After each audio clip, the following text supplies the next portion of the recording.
I wake up one morning, 37 years old, and I'm experiencing a major hemorrhage in the left half of my brain. I'm this conglomeration of atoms and molecules. I can no longer distinguish where I begin and where I end. I had no perception of myself, no perception of time.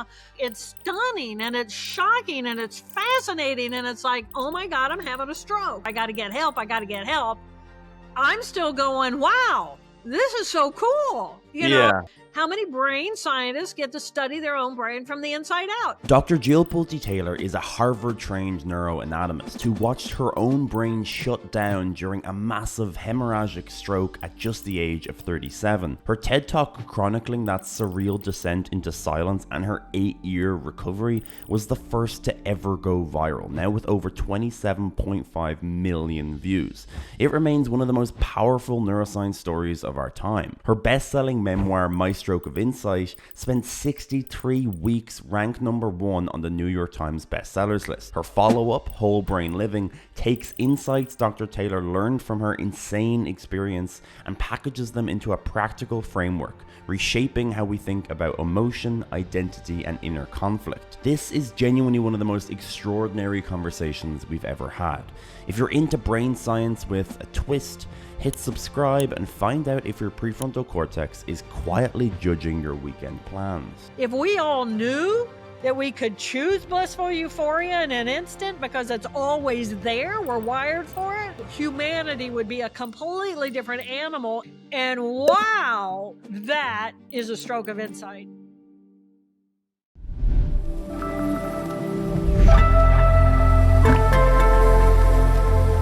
Dr. Jill Bolte Taylor, I'm so excited to have you on the Giant Shoulder podcast. Welcome. Thank you, Evan. I'm excited to be with you because brains. Well, you can't have a better subject than that. I love the passion. I think it's something we share dearly. Take me back to before your stroke. What sparked that initial fascination with the brain?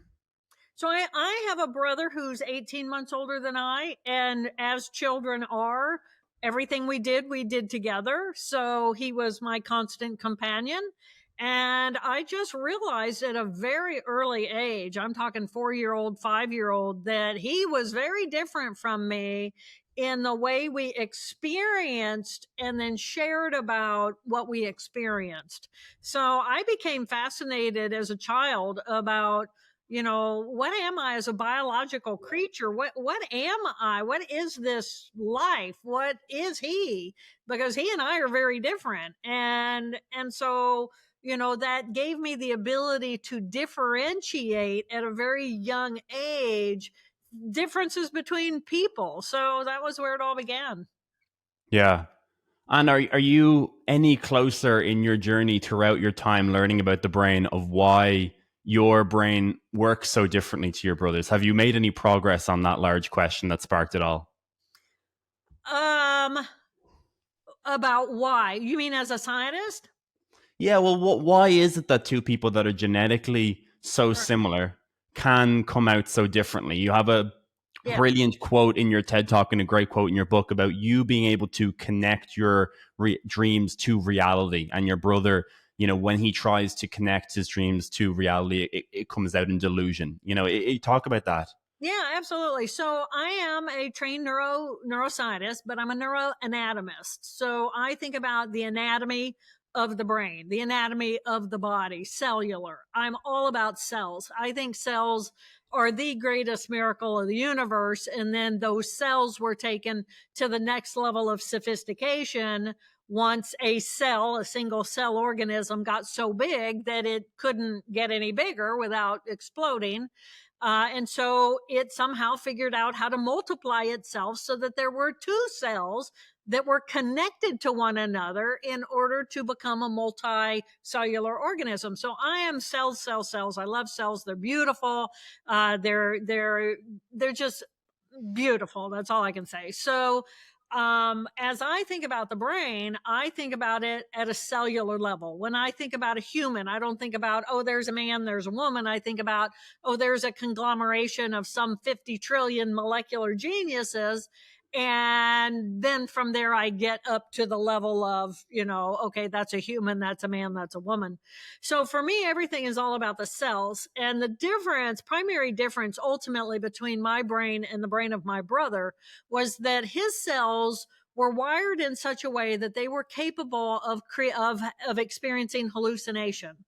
And a hallucination is when information is streaming in through our sensory systems and we perceive that through our senses. But in the brain that is hallucinating, it manifests this artificial experience of having a sensation. So my brother sees things and he hears things, he smells things that the rest of us don't have those experiences. And the way that the brain cells organize one another is kind of predictable. So if he has input that we don't have, his brain is going to wire to the input he has, as opposed to the rest of us, the normal bell curve population.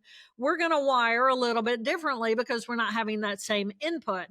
And because now his perception of input is altered, then his overall thinking patterns about his relationship to the external world is also going to shift based on what his reality is, based on what he's experiencing with his sensory system. So people with schizophrenia have to have only two things in common. One, they experience hallucination, and two, they have a delusional thinking program in relation to the hallucination experience that they're having. So my brother ends up being wired differently at a fundamental level than I am. And we're talking raw data information processing.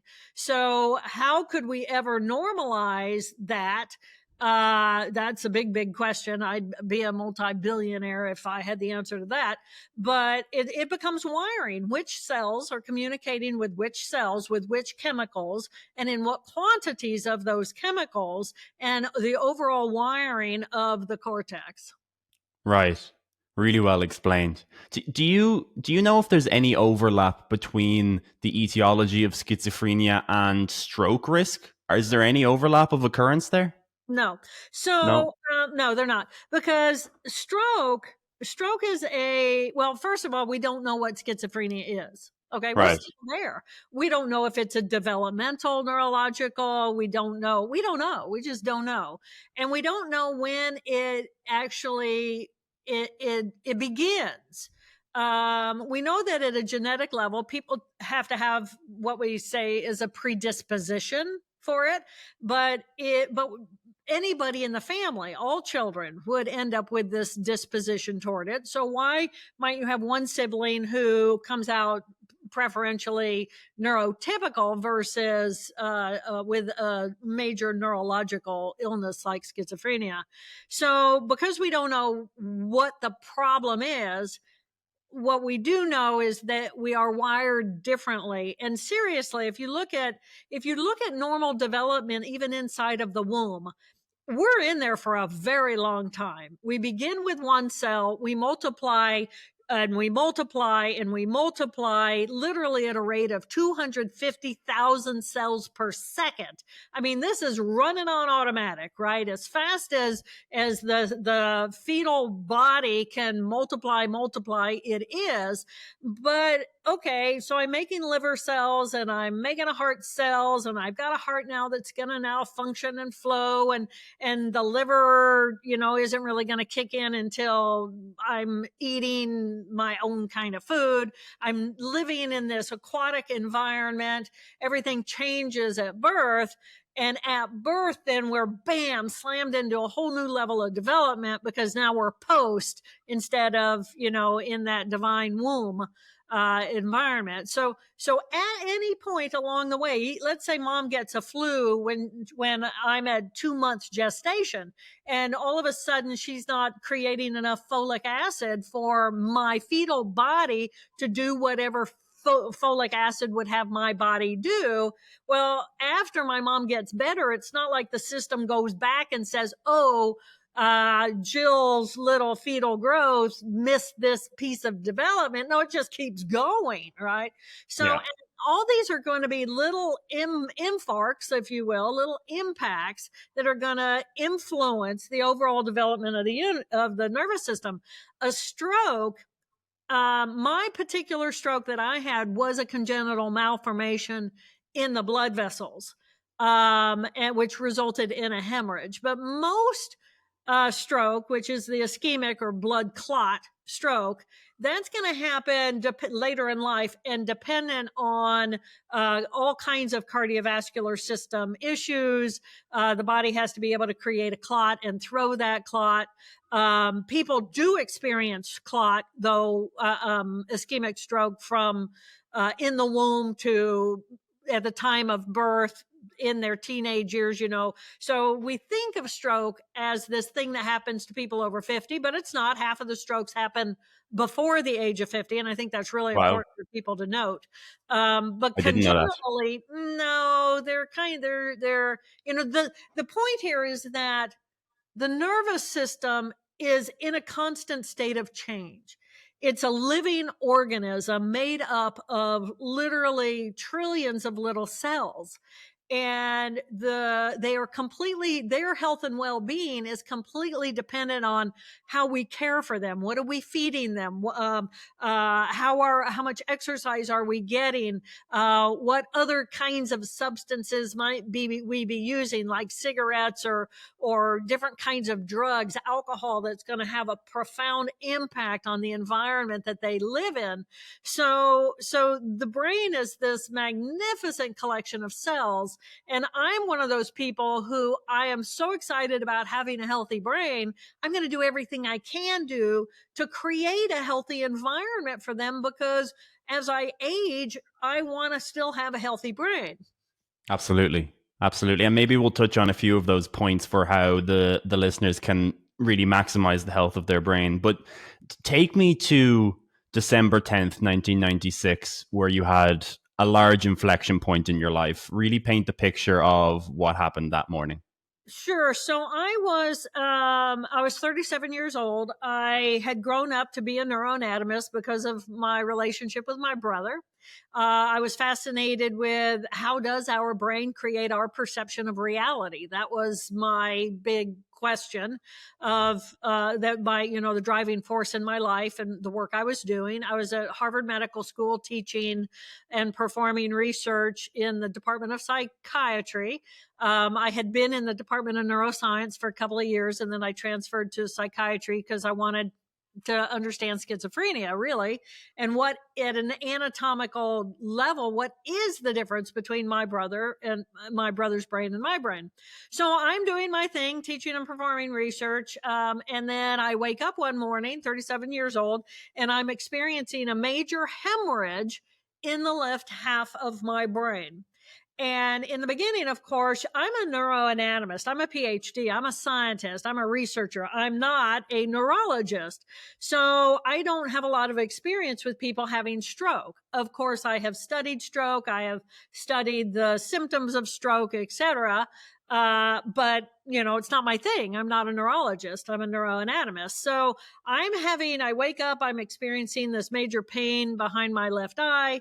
And I'm thinking, this is, maybe exercise will help. So I get onto my cardia glider and I'm jamming away to Shania Twain. And I'm literally looking at my body, and my hands look like primitive claws grasping onto this body. And I'm thinking, wow, this isn't right. And I'm looking at my body and I'm thinking, man, I'm a weird looking thing. I mean, it was literally as though I was witnessing myself having this experience instead of being in my normal perception of having the experience of exercising. So I get off the machine and I'm walking across my living room, literally having to have a conversation with the cells in my legs saying, forward, you got to move forward. And I end up in my shower and I turn on the water, and as the water hits the tub, it's this enormous amplified volume that literally knocks me backwards. And I'm knocked up against the wall, and I'm looking at my hands and my arm, and all I'm experiencing at this point is atoms and molecules. I'm this conglomeration of atoms and molecules. The wall is atoms and molecules. I can no longer distinguish where I begin and where I end. And I know your audience at this point is thinking, oh, yeah, I had that experience once on psilocybin. That's what everybody says to me. Oh, yeah, I've been there. So, but I'm just lost this perception of where I begin and where I end. And I encourage your audience, if you're remotely interested in that story, I gave the first TED Talk that ever went viral, and I encourage people to go. I'll take you on an 18-minute journey on the morning of the stroke. But by the end of that morning, I literally could not walk, talk, read, write, or recall any of my life. I was completely vegetative, and I describe myself as an infant in a woman's body because I had no perception of myself, no perception of time other than the present time. And, I had this major hemorrhage in the left half of my brain. So it was, I always say to people, now be very careful what you ask the universe for, because I wanted to understand, how does my brain create reality? And it's like the universe is going to say, well, let me give you a big lesson, and we're Right. going to take away your left hemisphere of how this tool takes what you are as a biological creature and relates you to the external world. In absence of that, all you're going to have is the experience of the present moment of what's going on in the right hemisphere. Right. Science misinformation has never been higher, and the reason I started this channel is to combat that. With health influencers both giving health advice and selling health products, it's more important than ever to understand the basis of their scientific claims, because some will have very strong scientific backing and others just simply won't. That's why I've been a daily user of Consensus.ai for over a year now. Think of Consensus as the ChatGPT for science. It's a large language model similar to ChatGPT, but it's been trained specifically on research papers. There's been a lot of buzz lately online about creatine, so let's see what the consensus is. Does creatine help you build muscle? So at the top you have a consensus meter, which is taking results from 16 relevant papers. It says yes, 100%. Creatine supplementation is widely studied for its effects on muscle building. Great. The main reason that I really love Consensus is that it takes these papers that are very hard to read for pretty much anyone, me included, people with scientific training. They're just written poorly, and it breaks it down into very simple language with categories that are most relevant to the question. So effects on muscle mass and strength, mechanisms of action, magnitude of muscle growth, safety and recommendations, and conclusion. These are absolutely the perfect headings that are related to this question, and it sources every single claim that is made. You might be asking yourself, then why would I not just use ChatGPT? And the main reason is that it's been trained on a whole bunch of incorrect science, which means that I very frequently get outputs that I know to be incorrect, and especially in fields that are contentious or not completely proven, like basically all of brain science. The absolute best part is that Consensus are offering 1 full year of Consensus Premium completely free to my viewers. All you have to do is use the code The Giant Shoulder at checkout. That's a subscription that usually costs over $100, completely free, no cost, no harm in trying it out. Just use the code The Giant Shoulder at checkout. Really, everyone could do better at verifying the information that they receive, and there's no better tool than Consensus for that. And it's an amazing, incredible story, and I will link the TED Talk below. I watched it this morning, and I swear I shed a single tear. It really is powerful. At what point did you realize that you were in danger? Because you said were having these visual hallucinations. Your hands had turned to claws, but at that point, you still didn't register that you were in enough danger. Your next route was to go to the shower. So for some reason in that moment, that seemed like the priority, that you needed to clean yourself. Exactly. I was still going to work. Yeah, yeah, exactly. Why do you think do you think that in itself is your distorted cognition coming through, that you clearly weren't thinking clearly right at that moment, because otherwise you would have called for help right at that second, but you didn't really realize that you were in danger right away. Is that right? Yeah, yeah. My alarm alert system that said this is bigger than a migraine. Part of the problem, Evan, is that I find the biology of neurology fascinating. Right. So any weird thing starts to happen to me, I'm fascinated. I don't move into freak out, right? And it's fascinating. And so I thought that this whole experience was, well, maybe I'm going to have a migraine. I didn't know. I didn't have, again, I'm not a neurologist, so I'm not looking for clinical definition. For me, everything moved to an escalated level of we got to get some help when my right arm went paralyzed by my side after I got out of the shower and I dressed automatically for work. And then boom, my right arm, bam. And it's fascinating because, you think about, oh, okay, I have a paralyzed arm, but it's not like the arm just is like hanging there. It's hanging there. I mean, an arm is a heavy thing. And Right. so now, boom, all of a sudden paralysis hits and it goes bam against your body and your body's drooping and it wants to take you to the floor because, what is that? 10 pounds of my weight? And, Right. and it's like, it's stunning and it's shocking and it's fascinating. And it's like, oh my God. And then I'm realizing, oh my God, I'm having a stroke. Because I knew the warning signs of stroke and paralysis was one of them. But inside of my mind, I was still having a normal conversation with myself. And even though I was waffling in and out of of a normal perception, I didn't have a diagnosis. But as soon as I had a diagnosis of, oh my God, paralysis is a warning sign of stroke, I got to get help. I got to get help. I'm still going, wow, this is so cool. Yeah. Fascinating experience. Oh my God, how many brain scientists get to study their own brain from the inside out?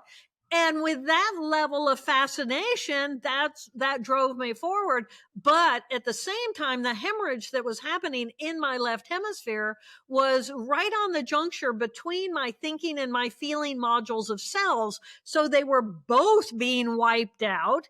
And so my fight, flight, fear was gone. And some people say, was it an advantage? Did you have an advantage because you think you study the brain? And it was like, well, not on the morning of the stroke. On the morning of the stroke, it probably hurt me because Right. I was so fascinated with what was going on. I didn't go straight and call. I should have called as soon as I got off the glider and I was still like functioning, but Right. I didn't. I was excited and interested and curious. But I do think that understanding the brain as I do, thinking about the brain as I do, helped me in the recovery process. Right. And fortunately, it didn't kill me. It's so fascinating. You illustrate those moments of the stroke happening and your cognitive processes so well in the book, and it's comically funny in a morbid way. You're feeling sympathy for you, but it's also, I Yeah. relate very much to that excitement of the brain, like just getting very passionate about, oh, this is a cool thing that I'm Yeah. feeling, and Fascinating. right. It really felt like you were juggling between this contention of, I almost want to just bathe in this experience and try and experience it as much as possible. And then your other brain would come in and be like, well, if you do that, you will die. You will So it was die. like a constant juggle back and forth of like, Right. I want to experience this, but I'll die. I want to experience this, but I'll die.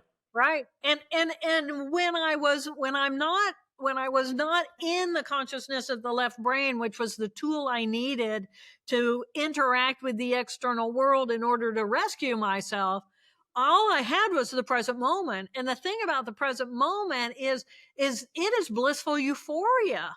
Right. There's no right, no wrong, no good, no bad. There's no judgment. There simply is the phenomenon of, oh my God, I'm alive. And in the awe and wonder that I exist at all as a biological living creature that could be gone like that. I mean, that phenomenon alone is like a big wow. And who doesn't want to be there all the time? Right. I know you mentioned the comparison to psilocybin, and I don't want to make the comparison because it feels like such a reduction. Because what you experience is entirely unique, and it's just. Do you do you think that is an appropriate comparison? Are they very different? Because people experience, I would say, maybe 1/10 of what you're experiencing, but is it sort of in some way similar to what's happening in the brain I without? don't so. I don't think so. I think that I understand the attraction Yeah, of I need to get out of my pain from the past. I mean, to me, that's the purpose of any kind of a hallucinogenic. I did not hallucinate. I was removing, not adding to. And as we add to the brain with something like psilocybin, what that's going to do is it's going to jump me up out of my left brain, which is where I, the individual, me, my ego center, about the size of a peanut group of cells that says, I am Joe Bolte Taylor, and here's my phone number and my address and my color scheme that I like and where I live and all the details of who I am. But that's in my left hemisphere. In the right hemisphere, I, me, the individual, I don't exist. And I know that that sounds weird because it's like, how do we know that this is where we begin and this is not me out here, but this is me, and that my skin is where I end? Well, I don't. Energetically, perhaps at a cellular level, I may be my skin, but the energy of those cells, my energetic impact is much larger than just the cellular structure that makes me up. So my right hemisphere accepts and acknowledges that and understands that when I was a fetus and even when I was an embryo, I'm a single cell, and then that cell's going to multiply the DNA and then repackage itself literally at a rate of 250,000 duplications per second. It's not just about cellular structure. There's a big energy ball that is directing all of this multiplication and division. There's an energetic there. So we are, as biological creatures, this combination of energy, the energy produced within the cells by the cells as ATP, but also the energy that radiates around this life as the life force. So, which is what, quantum mechanics and all kinds of energetics is based on, which the left brain can't really wrap itself around because it's really hard to measure what we don't understand. But anyway, that's a whole other conversation. So anyway, all right. Now I got so excited about myself, I forgot where I was supposed to go. Where was I going, Evan? no, don't worry. I think it was well. We were Oh, so, making a strict line between what yeah. psilocybin is doing in the brain and what Yeah. a left hemorrhage stroke looks like. Right. So let me do address that, because what happens when you take a drug into your brain that does something like jumps you out of part of your brain, blasts you into the right hemisphere portion of your brain, where you get to experience the big picture and you become that energy ball. The difference, though, between what happened to me and what happens with a drug is that I did not have a hallucination. I had inhibition from my left hemisphere, cells in my left hemisphere that were inhibiting cells in my right hemisphere. The left hemisphere went offline, the inhibition went offline, and I experienced the right hemisphere. I didn't have hallucination. I was having the experience of my right hemisphere, and I had that for 8 years. Right. So that's a very different experience than taking a molecule that's going to zap you out of part of your brain into another part of your brain in order to help you have the experience of I am not just what my left brain tells me that I am.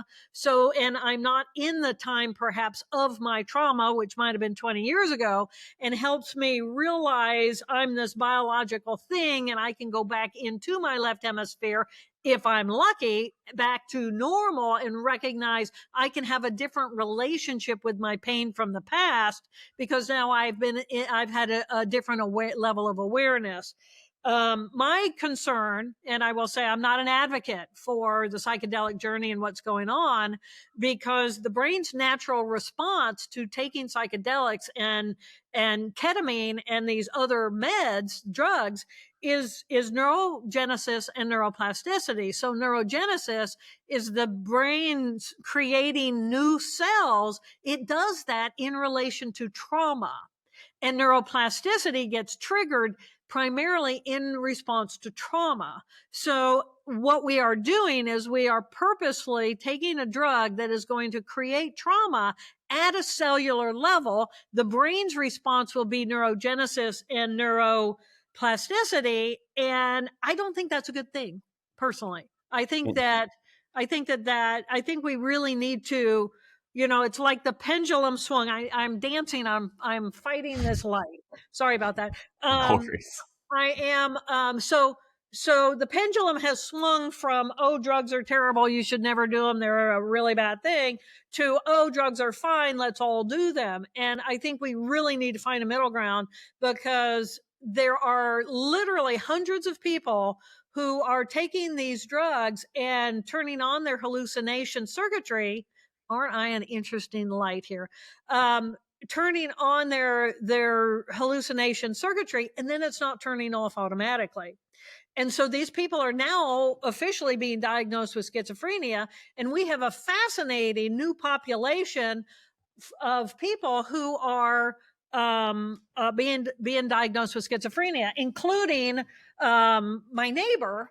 And I get at least a call a week from a mother whose child is now diagnosed with schizophrenia because they've been dabbling with the hallucinogenic drugs, and nobody's addressing that, and it needs to be addressed. It at least needs to be a part of the conversation. Of course, they're definitely powerful. They're definitely powerful drugs, and I've had my experiences, so I know how powerful they are. I'm curious if you have an intuition on how that morning would have gone differently if the hemorrhage would have happened in the other hemisphere. How would that have Yeah. differed? So I get a lot of emails from people who are stroke survivors, and I've had several who have written to me over the years and said, I had the exact same hemorrhage in the exact same place, but in the right hemisphere. And there are three complaints. Number one is, I can't find God. Oh, I can't find God, and so what does that really mean? What that really means is, I'm now caught in the circuitry of my left brain, which is really a fact machine. And the left hemisphere is where me, the individual, exists, and I relate to the external world. And I'm critically analyzing everything because that's what it does. It's a fantastic rational thinker that analyzes everything, organizes, categorizes, and it's very right, wrong, very good, bad based. And it's not about finding God essentially as a quieting of the left brain, so that I can open myself up to the present moment, because God and prayer and love and those things happen in the present moment.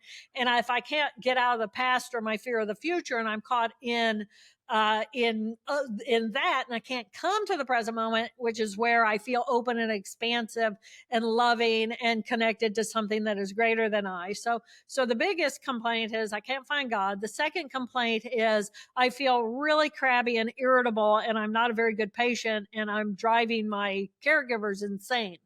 And so I get that from both the caregivers as well as the survivors, right. because there's no gratitude, there's no grace and gratitude and openness and appreciation and just a empathy, compassion. These are groups of cells in the right brain, and if they go offline, we simply don't have that. All I have is, my peas are touching my broccoli, and I don't like it like that. And you ought to know that by now. And it's like, that's not very good. So, those are and so then it's a matter of, well, how do we help these people?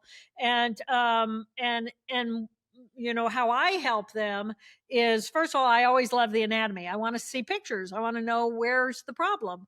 If there was a blood clot, I want to see those images. If there was a hemorrhage, I want to see those images, because that then offers me as a neuroanatomist insight into which group of cells has been traumatized, which cells are still functioning over there, and how can we use what we still have in the unaffected hemisphere to positively impact the growth and neuroplasticity of the traumatized area, and then rebuild from the outside in. Because the way that trauma works is that there's a focal point usually for where the trauma happens, and then it grows bigger and bigger based on the cells that are around it. So how can we help influence those cells that might still be healthy and alive, reconnect those so that we can gain something, and then keep gaining until we get to the focal point where cells might actually be dead? And then how do we work with that in order to help a person become more balanced? Right.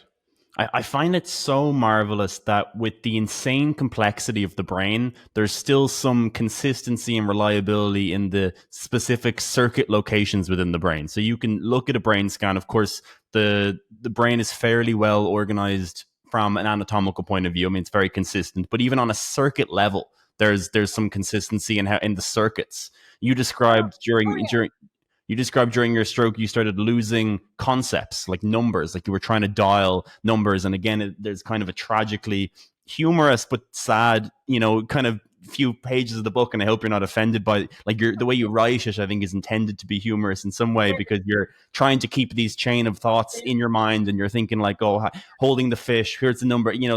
It's really well done, but you were losing those concepts. Yeah. Is it common that when people have strokes that they in a particular place, that the concepts that they'll lose will be the same? There'll be some reliability in the types of concepts and the type of information that is lost? Oh, yeah. Yeah. Say, for example, I mean, we know where language is in the brain, Right. right? Yeah. We know two groups of cells, Wernicke's and Broca's. We know which groups of cells give us the ability to create sound. Dog is a sound.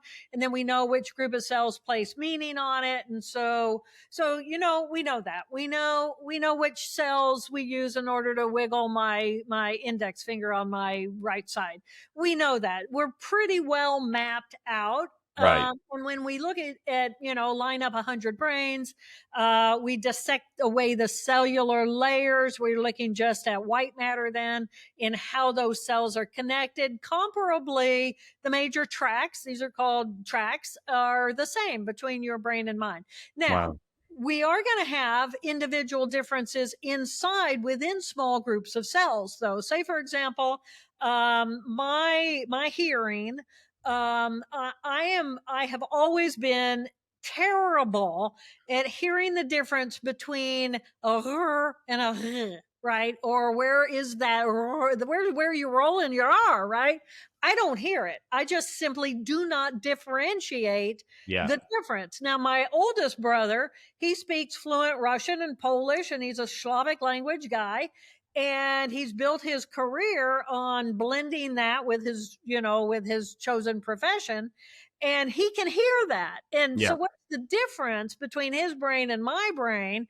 Even though biologically, genetically, we are so close to one another, the cells in his brain can differentiate those differences within that group of cells. And I just don't have that training. Yeah. Now, could I be trained? Could I be trained to have perfect pitch? Could I be trained to hear those subtle differences?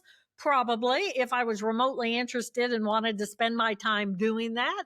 And that's learning, right? And learning, underlying all learning, is neuroplasticity. Because we have neuroplasticity, which means different cells have the ability to rearrange which other cells they're communicating with and build new networks and circuits.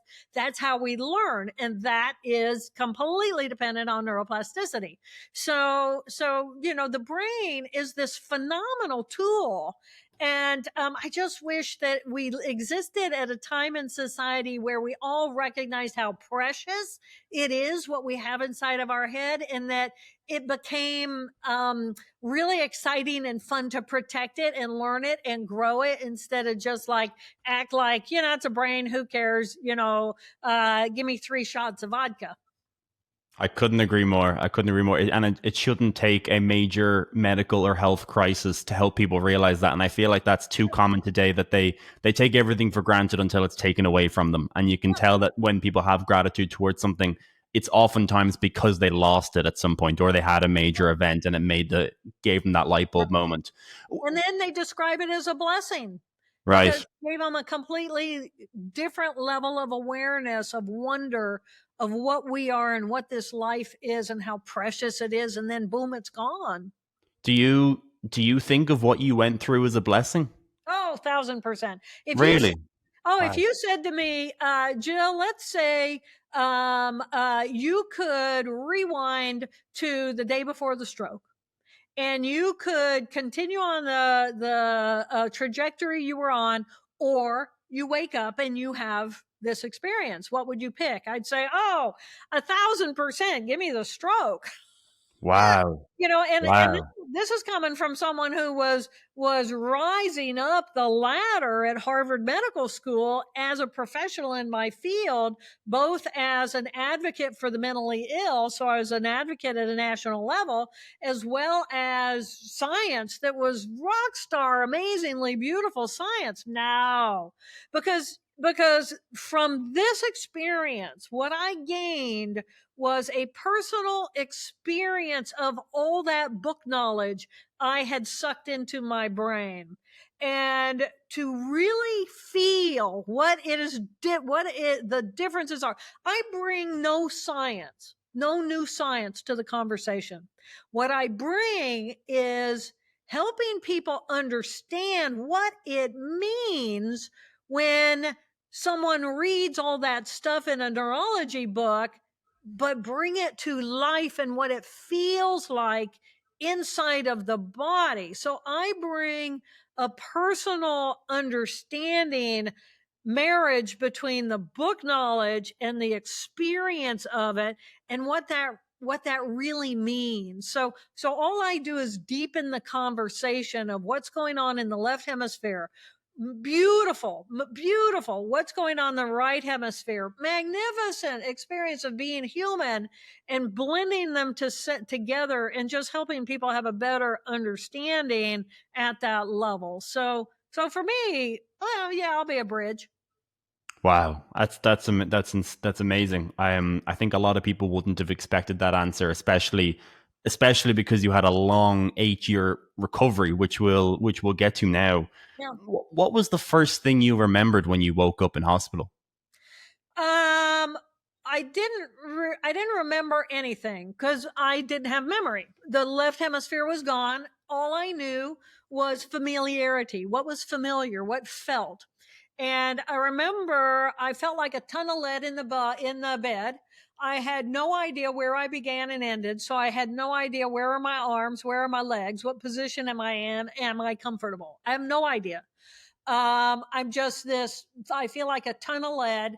And visually, right over here on the left were 2 people, and I felt that they were familiar. I felt that I knew them, and they were looking at a light box on the wall, and it was a CAT scan of my brain. And I could tell they were very grim. This was a really grave situation. Energetically, it was like everything was down, and I was slow, and everything was just, kind of morose. And I remember one of them moving out of the way so I could see this scan of this brown thing. And in the middle of the brown thing was a big white ball. And I thought, that's a problem. I got a problem. That's a problem. The white blob did not belong there. And it was, when you look at CAT scans, lesions show up as this white ball, or blood shows up as this big old white ball. And it was problem. And I knew that I had let go. I had let go as I was arriving in the ambulance at Mass General Hospital at the emergency room. I was quiet. I was curled up in a fetal ball. I literally was repeating, hold on, hold on. And I kept thinking to myself, what the hell does hold on mean? What does that even mean? What am I holding on to? What is hold on? I didn't know, but it was the automatic, repetitive nature of what I had left was saying, hold on, be still, be quiet, hold on. And then right as I was coming into the emergency room, and before they opened the doors of the ambulance, I felt my spirit surrender. That's the only way I can describe it. I let Wow. go. Whatever it was, hold on, I let go. And I didn't have any choice. It just happened and I let go. And then the next thing moments later is I'm being jostled about. The lights are blaring. There's all this chaotic noise. People are poking me and putting things in my hands and sign here. I mean, the absurdity of someone taking my hand and sign here and signing just a squibble. Right. I just thought, I didn't know what to think. And then it was so chaotic that I passed out. And then then I woke up, probably, I don't know how much later, 20 minutes, 30 minutes later, and there's a scan on the wall. And I don't know why I'm still here. Literally, I don't know because I let go. And I knew that biologically I was the organic mass of what I was no longer, convenient for life. It wasn't life. And I felt myself let go and I was supposed to go and I didn't go. I was tethered to this what I describe as an organic lump of waste. That's what it felt like. And I just didn't, it was an overwhelming sense of confusion.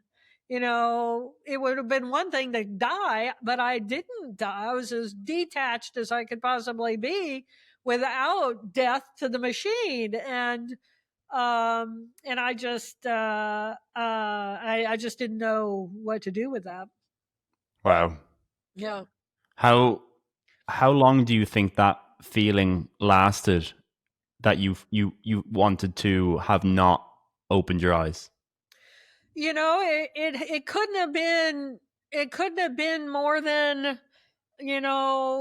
a few breaths, because it was in the awareness that I wasn't dead came and a incredible sense of confusion, because I thought I'd be gone, whatever that was. But I wasn't gone. I was still attached to this thing that had immense pain. The body is this incredible machine of pain. And when it works great, great. But boy, when it doesn't work great, it's screaming. So, trying to figure out, how do I escape? My alternatives were my awareness in the body of this incredible pain, or shifting out of that awareness and letting it be what it is and shift into the present moment, where my cognition was one of blissful euphoria. So who isn't going to pick blissful euphoria, right? So I was dancing, but then you got people poking and prodding and trying to get information from you and getting blood from you and doing everything, and then all these people around. I mean, it was just like, wow. But I still recognized in those moments I have a choice. I can tune in to that, which is this blissful euphoria of just get me out of here. I was supposed to die, to this consciousness of the body and relating to the external world and all of this incredible pain, and dancing in and out by choice. And I think that it was in those moments of knowing I could pick this or that, that I thought, if I can pick this or that and I'm not dead, I'm still alive, that means I'm wired for both, which means, oh my God, if we all knew that we could choose blissful euphoria in an instant because it's always there, we're wired for it, then oh my God, humanity would be a completely different animal in relationship to itself, to others, and to the world. And wow, that is a stroke of insight. Yeah, that's Yeah. your stroke of insight. It's Yeah. incredible. It really is incredible. Yeah. When people are on that incredibly fine line where they're so close to dying, and it's, it really could be a coin flip. You just can't figure it out. What do you think? What do you think of the factors there that either they survive or they don't? Do you think it is as simple as a decision to live? I guess this is where the science kind of hits spirituality like a wall, where you're just, the scientific variables are there, but then some people live and some people don't, and some Yeah. people, it seems like it can be almost a decision, like in your front, like it was a decision to live, and then that psychological motivation, that form, that shape kind of, invigorated the whole system to fire up again and give you that extra chance, that, and then the doctors were able to, of course, save you and rescue you, and the surgery was able to, Yeah. but that's such a fascinating point for me. I think that I didn't choose to live or die. I think I chose to recover. I didn't make the decision to live or die. I think I would have taken the train out. I mean, when I released, I thought the train was on its way out and I was gone. I thought the decision was made for me. But it wasn't. I woke up, and I wasn't given the choice at that point to live or die. I was given the choice to put one step in front of the other and try to recover, or turn on the systems that I would need in order to destroy what life was left and die. So that's how it was for me. And I chose to recover, and it was a conscious decision, and then it became a conscious decision literally 1,000 times a day with every breath I took, Right. that I'm either going to try to make sense of something or to make a connection to something which is painful because the system is broken, and I have to figure out how to get the system to the next connection at a neurological level in order to be able to do something or to think something. I mean, that was incredible work. For 8 years it was nonstop,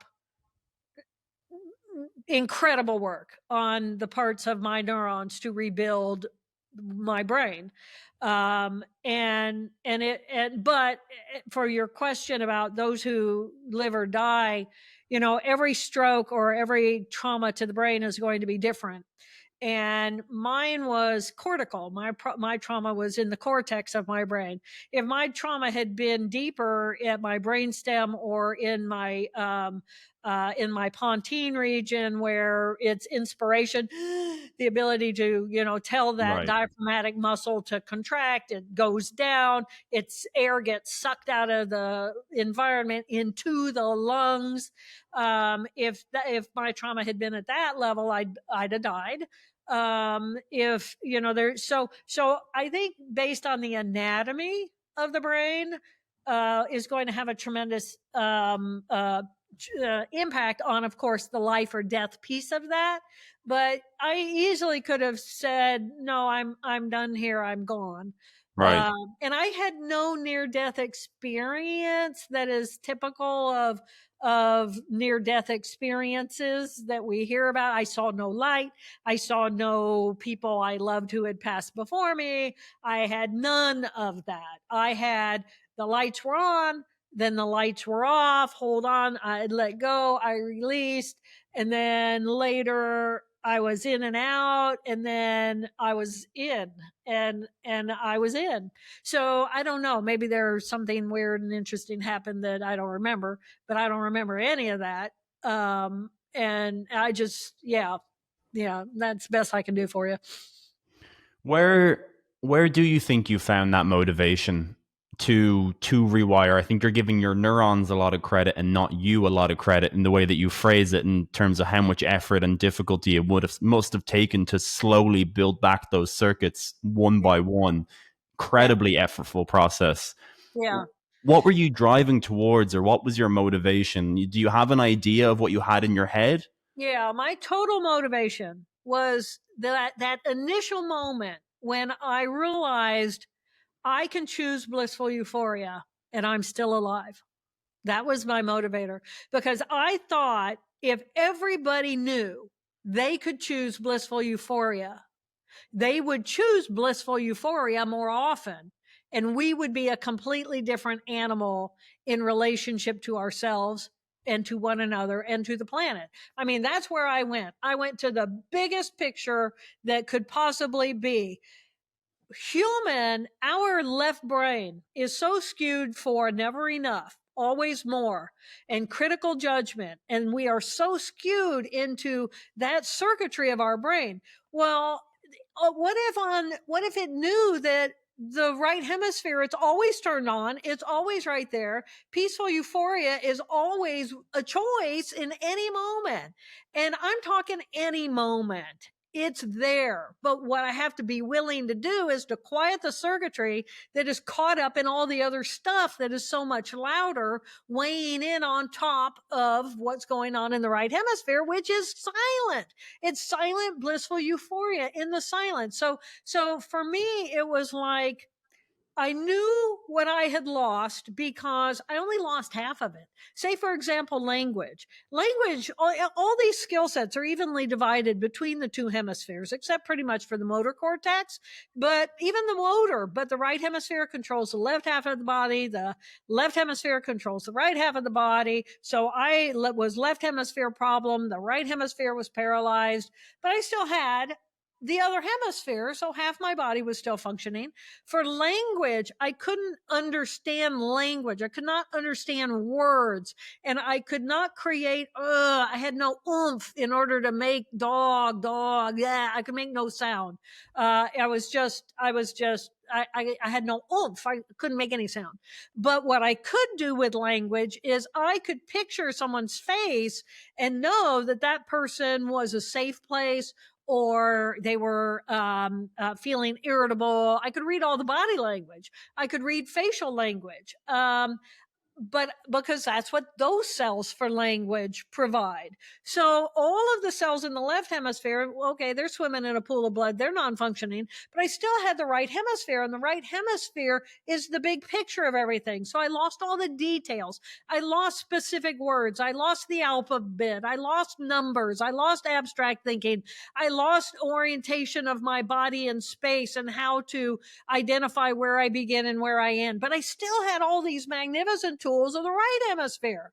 So I could use those tools of the right hemisphere to rebuild what I remember I used to be able to do and that other Right. people can do. And visually, you have to understand, I'm a neuroanatomist. So I actually know when sound comes in through the ears that, okay, sound's going to stop off at this group of cells, and then some are going to run up on the same side, and some are going to cross over, and then they're going to run up, and then they're going to have a little communication at this level. And so I think in the mapping, the patterning of how these circuits work, so I could purposely rebuild specific circuits by training these cells to redifferentiate themselves to an understanding so that they can make it from A to Z and become functional again.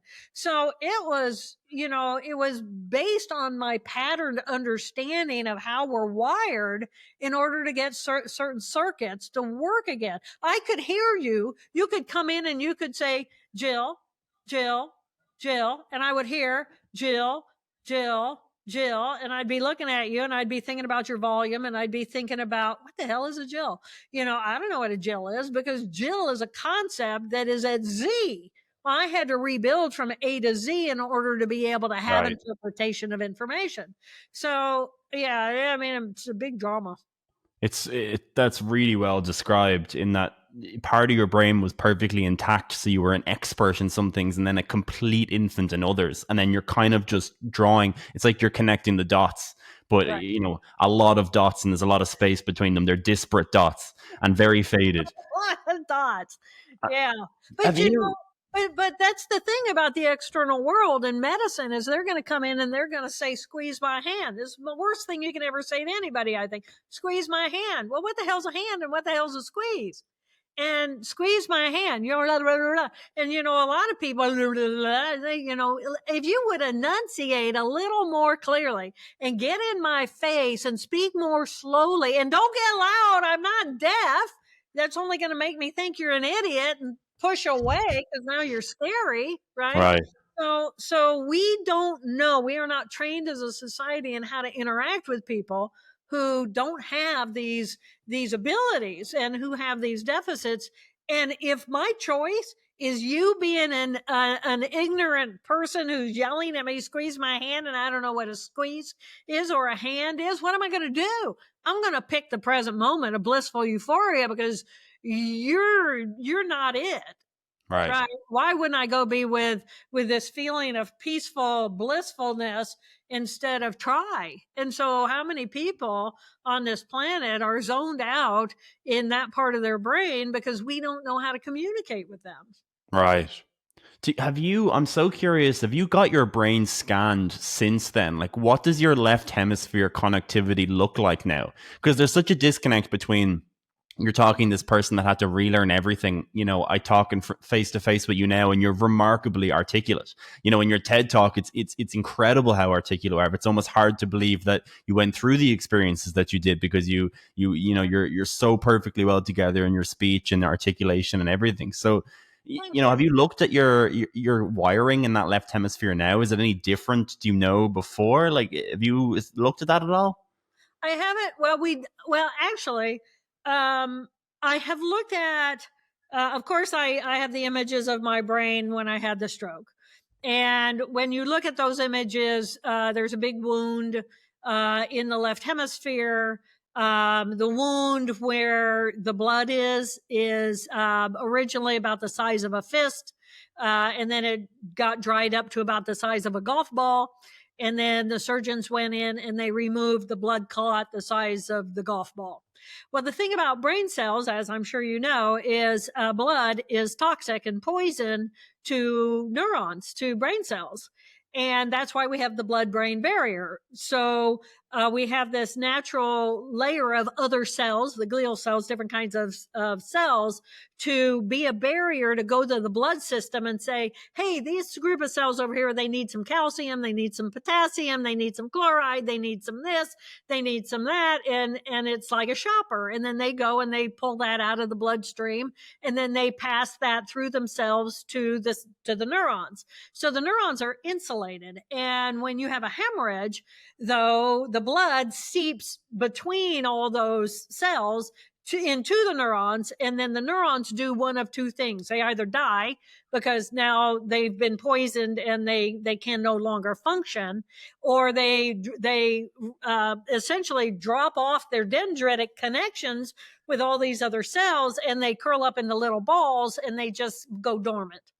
And once they're in dormancy, they either die because they don't know how to get out of dormancy, or they just stay dormant, or other cells may reach in and say, oh, it's safe now. We've cleaned up enough of the mess that you can come out and you can interact with us again. And then we rebuild that group of cells and we rebuild that circuitry with neuroplasticity, and they become active again and we gain new function. So then you have the trauma. So I had this enormous trauma. And then we went in and we looked a couple of years after the fact to see, okay, well, what's it look like now? And it had remarkable regrowth at the level of the site of trauma. And this is one of the wonders of the nervous system is Right. neurogenesis. We are capable Incredible. of growing some neurons, which were stem cells that had, they migrate into these areas of trauma, and then they kind of set up shop there. And then the other neurons around them inside of a composited group that has a function, they network them into themselves, and then that function can perhaps become stronger. The bigger problem with this kind of recovery is that if neurons don't know where to go or who to communicate with after the fact, then you never really regain the function because it can't get re-networked into the bigger picture. So I just was very patient with my neurons. I believed in them completely. I guided them as best I could. I nurtured them with plenty of sleep. If I got tired, boom, I went to sleep, because you got other cells in there that are going to go in as the cleanup crew and clean out the waste, because these are little neurons now working so hard to help me rebuild abilities. So I had to give it sleep time in order to let the trash get flushed out. And I was very careful in what I ate. I was careful about caffeine. I was careful about sugar. I was careful about I did have to take a medication because I was potentially trigger happy for temporal epilepsy. And that was really hard. Those meds are really hard meds, but the doc said I needed it because they didn't want me to have a seizure. I never had a seizure, but they didn't want me. So it was a prophylactic med. Well, that's really hard when it's like, oh, you never had the problem, but you might. So now we want you to take these really powerful meds that make you exhausted. So it's a process. Recovery is the most important thing was I had patience with myself. I had patience with my neurons. What I got back, I got back. What I didn't get back, I didn't get back. I was never connected. My goal wasn't I have to be this or I have no value. It was like, no, I have incredible value. I was still perfect and whole and beautiful. Even if I was a lump of lead lying in the bed, it was like, oh my God, I'm alive. I wasn't 6 feet under. I survived. And with survival, then there's new possibility. And as long as I'm willing to try with new possibility, and I have to say, my greatest blessing twice was my mother. She gave me birth the first time, and she helped me recover the second time by completely believing in the ability of my brain to do what it needed to do in order to recover itself. And she set me up for success. That's beautiful. That really is. That's really beautiful.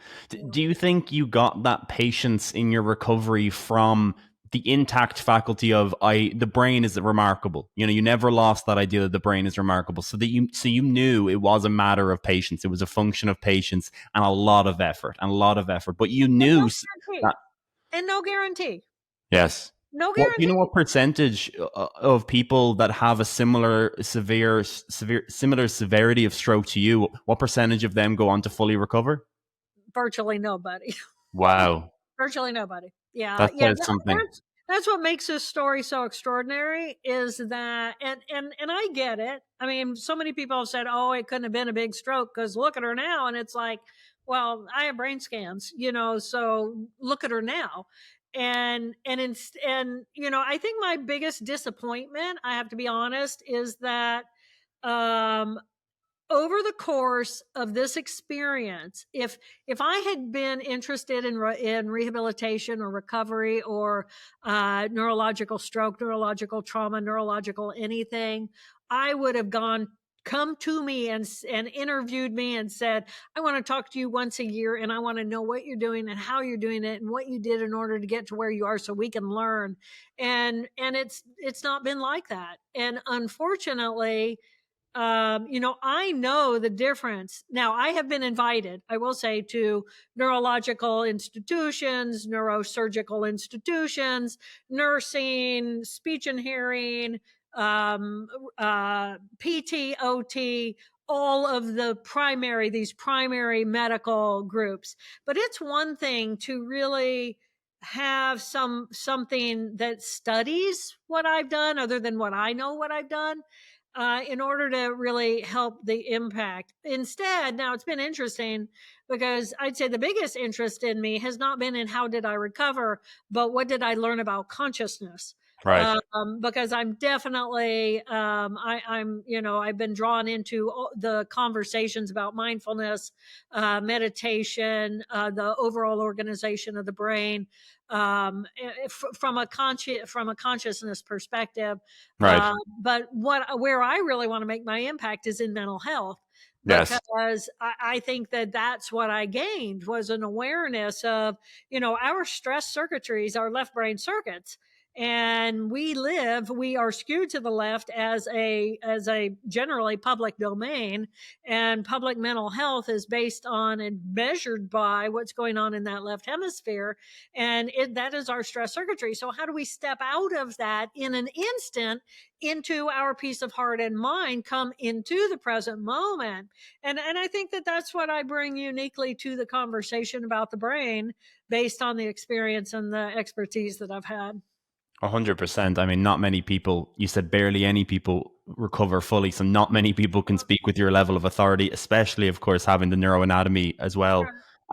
What do you think are those key factors that will help someone either recover or not? You mentioned a couple: sleep, diet. Like, what's the role of exercise in that? After how long were you able to move the body? Yeah. Talk a little bit more about, like, what are those features that will Yeah. increase the success of recovery if But you have an event like this. the top three is, number one is sleep. And sleep, because, and I know you've spoken to speak experts, and I listened to a different one of yours. I didn't listen to that, but I will go back and I will listen to that because I'm very curious. Please. But sleep is number one for me, because when we are awake, we are literally bringing in trillions upon trillions of bits of information every moment, every instant. And the nervous system is designed to process all this data. It attends to what it attends to. It blocks out what it blocks out, and we live our lives. And what say do we have in that? Well, we do have some. Some of us just run on automatic completely, so we're not even thinking about it.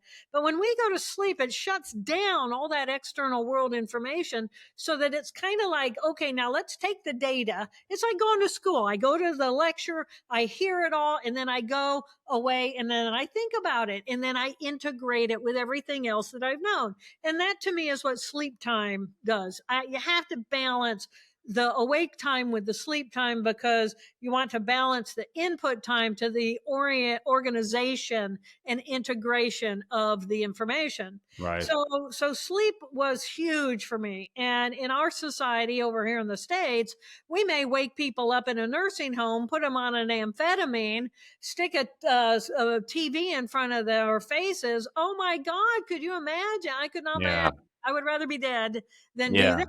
And so these people, they zone out. They find their blissful euphoria, because this external world is a terribly painful place for us to be. So sleep, number one. And then food, fuel me so that I'm not buzzing too much, but I need a little attention, right? So how do we balance my attention? And if you're giving me all kinds of medications, dear Lord, that they make us lethargic if we're normal. Yeah. Imagine what they do if we're wounded. So really paying attention to, don't automatically assume I'm depressed. I've had a stroke. It doesn't mean I'm depressed. It means I have had a stroke. And Right. so over here anyway, it's kind of normal. Oh, you're automatically going to go on Zoloft or another antidepressant. Well, when studies show, if you give someone who is not depressed an antidepressant, they become depressed. I Right. mean, hello. I'm just asking people to, like pay attention to what do we know, and let's actually implement with good sense, not just because an administrator decided that every hour on the hour we're going to wake someone up and take their vitals, when we have known for what, 40, 50, 60 years that a typical sleep cycle is 90 to 110 minutes. Why would we do that? And if we do wake up a normal person every hour on the hour and they don't get REM sleep, they become psychotic. What are we thinking? Completely insane. So I just come, it's insane. So I just come in waving a flag saying, please, what does it take in order to recover? And that's why I give so much credit to my mother. My mother did not care what the medical community said, except on issues of great concern, like we do need to have a craniotomy and get that blood clot out of there. But when it came to other things, she watched me. And when if she realized that I needed more sleep because I would wake up and I'd be in pain and I'd be irritable and crabby, and because my pain was just killing me, she'd say, go back to bed. I mean, she wouldn't give me a pill to wake me up, or medication to make the headache go away. She'd say, you have not finished cooking and you need to go cook some more. Your poor little brain needs to go do what it does with sleep and settle itself down and then wake up, and then maybe you won't be so irritable, and then maybe I can like feed you and take you to the bathroom and give you something to learn, and maybe Right. you'll learn. And she was brilliant in how she attended to me.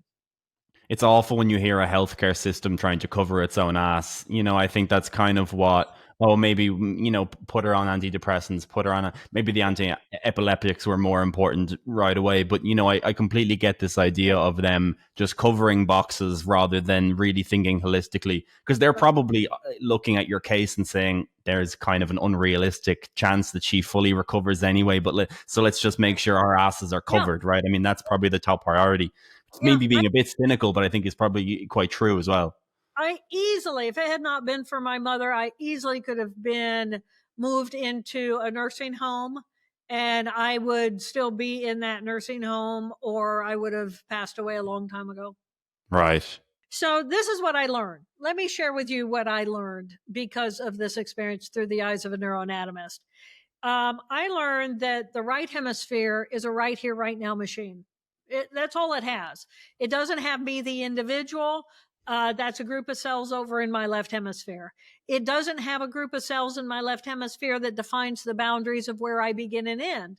So my right hemisphere, to my right hemisphere, our right hemisphere consciousness, we are this energy ball, literally as big as the universe. We're connected to all that is. And there's no artificial boundary between me, the biology of what I am, and the biology of what you are. We are Right. one human family, all connected to one another. And in that consciousness, I care about you as my brother because you are a part of me. And you care about me because I am your family. And we, as this human family, have a relationship with this magnificent globe called planet Earth that we are dependent on. And having a nurturing relationship is part of the symbiosis of all of us. And that's the consciousness of the right hemisphere. We're all connected.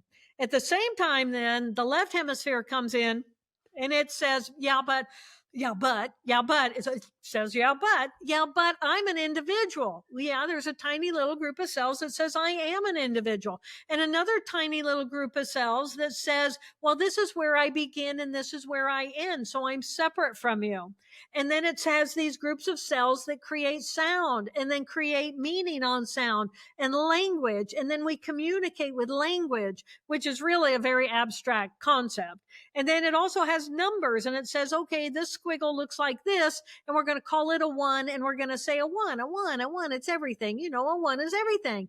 And it's like, okay. And then you had put two ones together, and then you have a two, which makes no sense because if the one is everything, how can you have two of everything, right? Makes no sense. But anyway, so it's abstract, but that's the way those cells organize information. So we have emotional tissue in each hemisphere. We have thinking tissue in each hemisphere. And we function on one of these myths that the right hemisphere is emotional and the left hemisphere is thinking, and it's not. Right. Both hemispheres are emotional and both hemispheres are thinking. And these 4 modules of cells at a neuroanatomical level, your brain looks just like mine pretty much. Each of these modules of cells process information in specific ways, results in constellations of skill sets in each of those packaged together, and they end up looking like a character profile in the real world, which means I have 4 different groups of cells that do 4 very specific things, and they manifest as 4 very different personality profiles that we all have. And so what I call whole brain living is learning each of these 4 modules of cells, those skill sets, and what they feel like inside of my body. And when am I behaving as each of these 4 different groups of cells that we all have? And what that means is there's 4 of me in here and there's 4 of you there. Then in every relationship, there's 8 of us. And no wonder our relationships are so complex. Give a concrete example of that. Say, give an example of waking up one day and one of these characters being hyperactive, and what I might want to do to counteract that to get a more whole brain, holistic mode. Yeah. I'll give you, okay, so let's say, so I'm going to go through the 4 characters and I'm going to answer that question. So character 1 is what I call that left thinking tissue. The left thinking, it's our rational left thinking brain. It is designed to create language, to create order. It organizes, it categorizes, it defines what is right, what is wrong, what is good, what is bad. It thinks hierarchically across time. So it has a past, a present, a future, and it's climbing that ladder, and it's trying to climb higher and higher. And it's details, more details about those details. It becomes the authority. It likes to control people, places, and things, including time. So it likes to be functional and likes to be the boss. And, most of us think about this as our A-type personality. So that's the left thinking tissue inside of our brain. And that's what it does. And if it wakes up in the morning, let's say alarm goes off, and I wake up, my eyes open, and it's like I jump out of bed, and it's like, gotta go. Got my list of things to do. I got to get my coffee. I want my coffee just like this. It looks just like this. Don't give me any of that French press stuff. I want it done over here like this with this kind of machine. It's very particular about how it wants things. And so it's going to eat its eggs, and don't give me runny in my eggs. I like no runny whites. So it's very particular about its details, and it's got its to-do list that it probably fixed last night before I went to sleep so I could wake up first thing in the morning and go. And now I got to get in my exercise because it's on my list of to do. And so I go and I live that life. And it's exhausting. This is my stress. I relate to this a lot. This sounds like me on probably 6 out of 7 days of the week, I would say. It's you on steroids. It's literally you on stress circuitry, right? Boom. Yeah. That's what it does. Okay, so then that's the left thinking. The left emotional tissue. This is all of these cells. Think about these cells. These cells, I mean, you're a brain guy. You're going to be right there with me. These cells stepped out of the consciousness of the present moment. Now, just think about what that means. The present moment is the given. The present moment is that's the present moment. My dogs, somebody walks in the door, the dogs go off. They don't think with their left thinking brain, oh, it's not appropriate. They just have the experience. These cells step out of the consciousness of the present moment into a memory bank of everything that I've lived before. And then it makes the determination as to whether or not what is going on in the present moment is safe or not. Is it an alarm, alert moment? Or am I safe and things can be familiar and I can be calm and I can go back to my to-do list? So these cells are looking at all of our pain from the past. They're looking at everything that feels familiar, feels safe, things that don't familiar, alarm, I'm going to push it away. I'm going to see it as a threat and a danger, and I'm going to say no. So let's say I wake up in the morning as this, what I call character 2 portion of my left feeling, emotional part of my brain.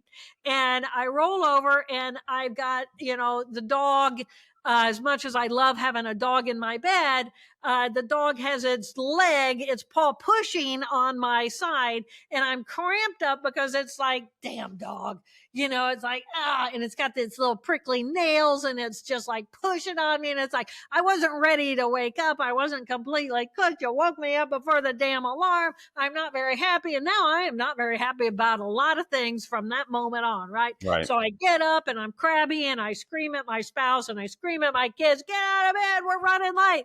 And, and that's little character too. It's what it does. It's designed to save our life, but it's not necessarily the most pleasant part of who we are. Right. Shift into the right brain. Right brain's right here, right now. Right here, right now is all I have.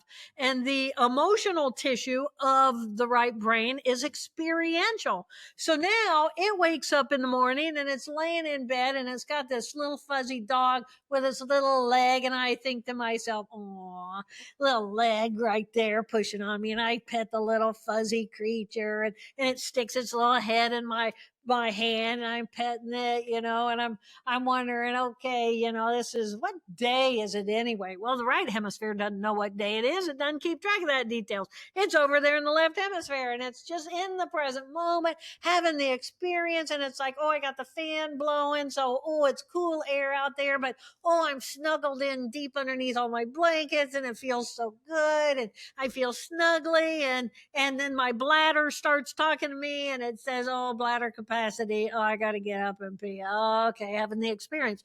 So it's experiential. What does it feel like to be in the present moment? And because it's not about right and wrong and good and bad over in the left hemisphere, it just is what it is. So do I have to get up and put on my robe that the left hemisphere has there that's probably got my logo on it or my initials on it? And I got to put on my shoes and I got to go to the bathroom. Or I'm just in my right hemisphere right here, right now. I'm going to dash to the pee. I'm going to pee. I'm going to take care of that. I'm going to jump back in bed and snuggle my dogs, so it's and in those moments of creativity, it's like, oh, possibilities. What do I want the day to be? And it's like, oh yeah, whatever. So because of that, this portion, which I call character 3, the right emotional tissue in our brain, it's about possibilities. It's about experiential. It's musical and it's artistic and it's athletic. It's in the present moment, just using myself in the present moment without all that judgment of the left hemisphere. So it's entrepreneurial. It's possibility based, and it likes to hang out with others because it's not about me, the ego. So it's very collaborative and very open. And then there's the right thinking portion, which I call character 4. And this is the part of us that is simply in awe and gratitude and wonder that, oh my God, I exist at all. And in that wonder, the character 4 wakes up and it is just like, oh my God, nobody blew up bombs during the night and I get to have another day. I'm alive. I'm alive. I'm alive. And it doesn't care if the dog paw is causing pain. And it doesn't care about anything other than, wow, I awoke again today. And I'm alive. And in that sense of gratitude that I have this one precious life and all the possibilities, it doesn't really matter how I fill my day or what I do or who I talk to or how much money I make or how many things I get crossed off the to-do list. It is simply, wow, the glory of being alive. And it looks out the window and it looks at the trees and it watches the leaves that are kind of waving and it becomes the energy that moves the leaves and it's expansive and it's a real sense of beauty. And And you think those are I the love parts we all have. Yeah, I love it. I love it. I really relate to this. I'm very left brain, the way you said, checklists, things to do, motivated, have a huge goal, want to achieve it almost all the time. But then I traveled around Southeast Asia last year, went around Thailand, Vietnam, Philippines, and Bali, and I was able to slip into that other side. And I wasn't about checklists at all. And it did almost, I think if you would talk to me between those times, you might even say I'm a different person. Like I was acting very different. My motivational goals were different. It impacted almost every part of me. I slept way better, interestingly enough, when I wasn't thinking about to-do lists, checklists. How do people gain a better control over these different states? Because everyone has them, everyone has combinations of them. How do you gain greater control over that? I think it's all about differentiation. I mean, let's go back to neurons. These are neurons inside of our head that work together in order to manifest very specific skill sets. And if I'm running the circuitry in my left thinking brain that is rational and organized and it's busy and it's fast and it's to do, well, I can't be that and be calm and peaceful and open and filled with gratitude at the same moment. That's one of the beauties of the human brain is they don't all run slopping around at the same time. Yes, they run in background because they're always there and they're always available, but I picture it like it's a ball of energy. Which cells do I want to light up? And if I need to get up because I've got a conversation with you and I need to bathe first and I need to feed the dogs and I need to do this and I need to do that, then I need to get up and get going. I need to do that. Or if I don't need to do that because it's Saturday morning and I got nothing on the calendar because I set it up that way for my character 4 to be able to be in its own, schedule, natural rhythms, then I need to know how to do that. And it becomes this negotiation between these different parts of who we are, but I can't negotiate between parts that don't know who they are. It's like a hand. If all I have is a hand and I can flop it here and flop it there and push things and move things and pull things and do things with a hand, that's one thing. But if I can differentiate between my different finger digits, oh my God, I have a whole new level of manual dexterity.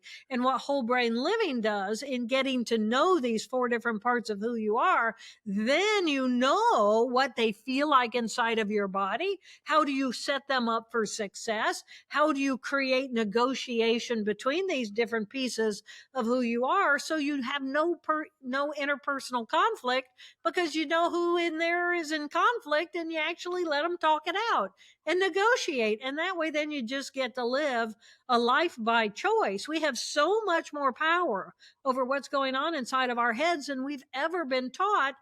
And that's just simply because nobody came around and could differentiate all of that. And now we can. So why wouldn't we? So that we can take ourselves to our own level of peace. Right.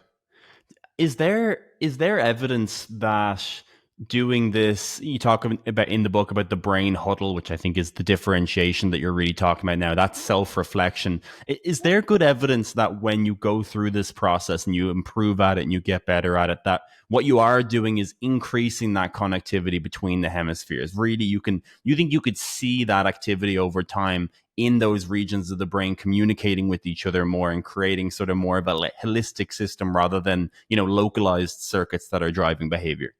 All the work on mindfulness shows you exactly that. And then, for decades now, we've been doing researchers have been looking at what is mindfulness? What is meditation? What is the goal there? Some of my favorite researchers is Andrew Newberg. I love Andrew's work. Andrew did the classic where he took a bunch of Franciscan nuns and he took a group of monks and put them into a spec machine and said, go pray or go meditate. And when you find whatever it is you're looking for, pull on this string and we'll look at your brain and we'll look before and we'll look after.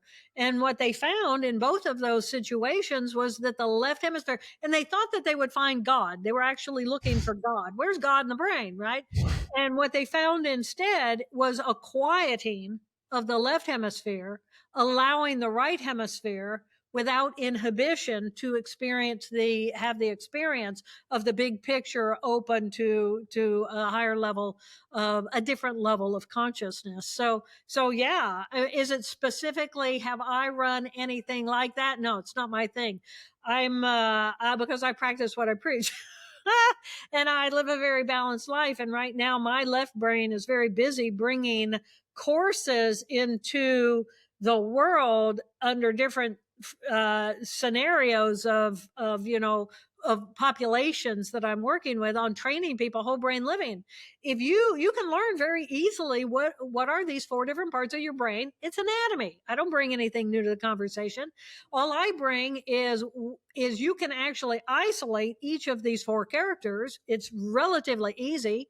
And once you really embody that inside of yourself, then you can learn how to bring them into conversation with one another. And, it's not just about my four characters inside of my brain or your four characters inside of your brain.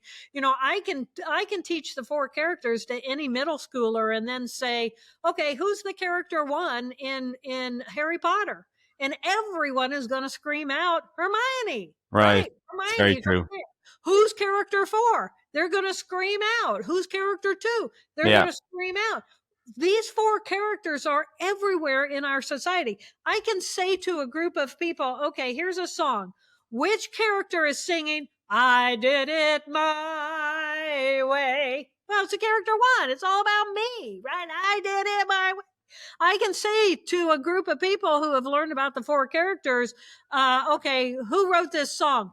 You and me against the world. Sometimes it feels like you and me against the world. Well, that's character 2. I mean, look at your music, look at your movies, look at your cartoons, look at your comics, look at everything. Look at your parents, look at your children, look at yourself in the mirror, look at your boss, look at everybody.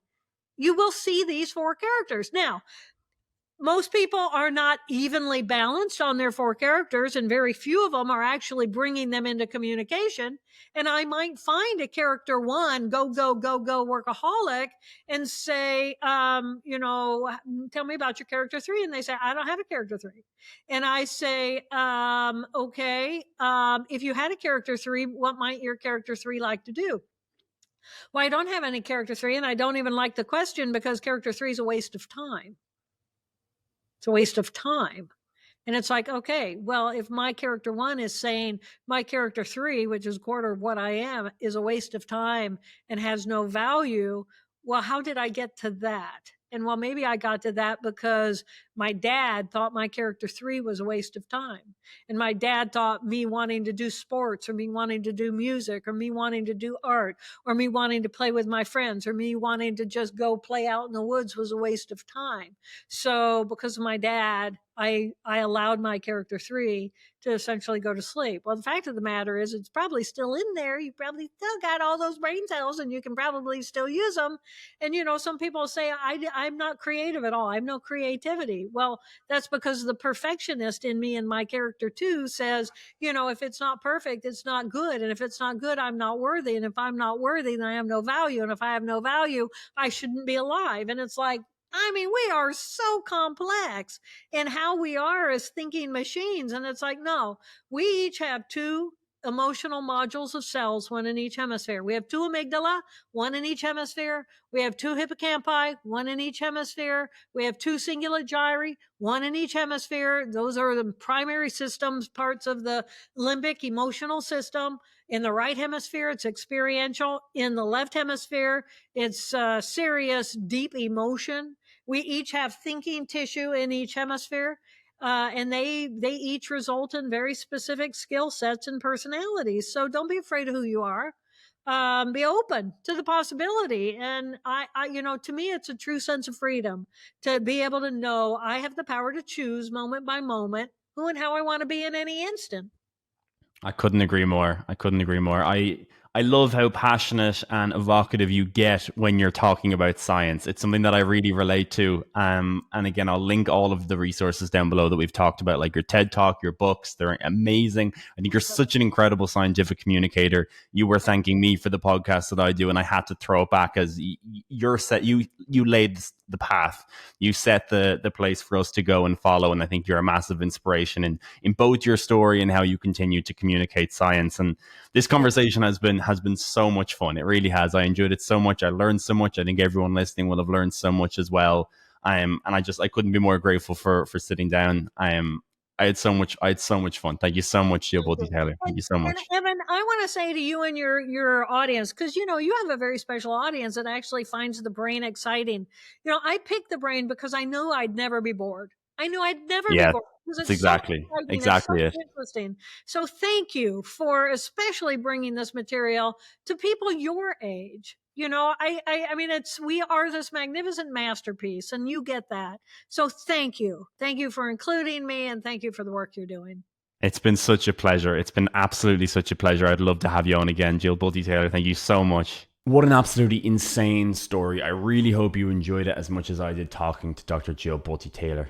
If you enjoyed the episode, then please subscribe to the channel, share the episode with a friend, or just tell someone by word. We do speak words still, and it's still the best way for podcasts to spread. It really helps support the channel.